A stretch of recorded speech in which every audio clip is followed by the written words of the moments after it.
Hi, I'm Catherine from Catherine Learn Stuff. If you know me, you know that I like to make shirts, even though I don't make too many of them online.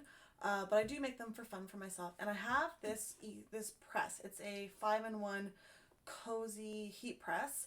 And I've dropped a link for it below in the description of the video. But it has this power supply on it, and it's sort of a generic power supply that most heat presses have. And I've been having some troubles with it, so I've got a video here of how to fix your power supply, or at least troubleshoot it. And I managed to get mine to work after I fixed it. So I'm going to walk you through what it looks like when it wasn't working, because it kept sort of stopping and shorting out. And then I'm going to show you what I did to fix this. Alright, so I'm going to quickly show you how this looks when it's not working. And I'm going to fast forward through it so that you can see it's actually heating up. And I've set my heat press to 315 Fahrenheit because that's what I use when I'm doing shirts. And so as you see here, the temperature goes up and then all of a sudden it stops and it powers out. Once it's powered out, what I have to do is I have to wait for it to cool down a few moments, and then I'm able to hit the reset button at the back and then turn the power back on, and it will start to reheat. However, after a few minutes again, the same thing happens and it shorts out. If I wait long enough, after like 5 or 6 times, I can get it up to temperature that I need, but it'll work for maybe 1 or 2 presses and then it'll stop working again. And I have to sort of carry on with powering this on and off. So what I did next is I unplugged the power source from the wall and I took it off of my machine, having to unscrew the connection to the heat plate itself and bring it over to my workstation. Once it was on my workstation, I took the whole thing apart. The one that I have has 2 plates at the back, one that holds the power cable in place with the breaker on it, and then one that holds some of the components on the back on a metal plate. Once I had this all opened up, I wanted to see if it was going to turn off after a few minutes of having it turned on, just like it would normally when I had it on my heat press. And so I plugged it into the wall and I let it sit for about 10 minutes and nothing happened. It just stayed on. There was no shorting, there was no nothing.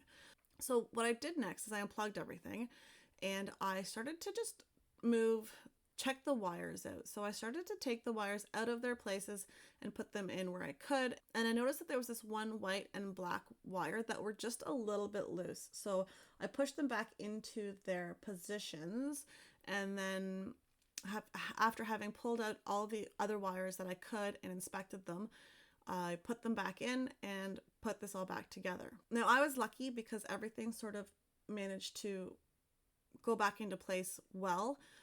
And there was no real fixing other than those 2 wires that I pushed back into place that weren't completely in.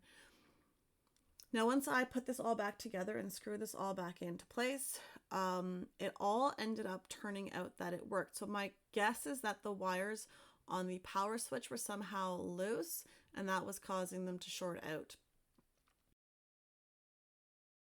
If you've tried this and then it doesn't work, then I'm sorry I couldn't be more help, but for now, for me, this has been working. So it's worth a shot to do this before you try to buy a new power supply. At least you can save yourself a few bucks. Now my power supply seems to be fixed after I tinkered with it. The one thing that I want to just point out, and I've seen a bunch of videos in this when I was trying to troubleshoot this myself, you don't really want to be cutting wires and disconnecting things and reconnecting things and bypassing the breaker switch on there, because that's there for a safety reason, right? So I mean, if you want to do that, some people have done it, by all means. I don't recommend it. I recommend troubleshooting it, just making sure all the wires work like I've showed you here. And if that's still not working, either get someone who is like a certified electrician to look at it, or you can go buy a new just power supply. They sell them online. I've also left a link for those below in the description as well. So hopefully you've learned something. Hopefully it has helped you at least get one step closer to having your heat press work again. So mine's working. I've done it since I've fixed it. I've made about 6 or 7 rounds of shirts, so I'm pretty happy with the fix, and hopefully that works for you too. Thanks so much for watching, and happy crafting.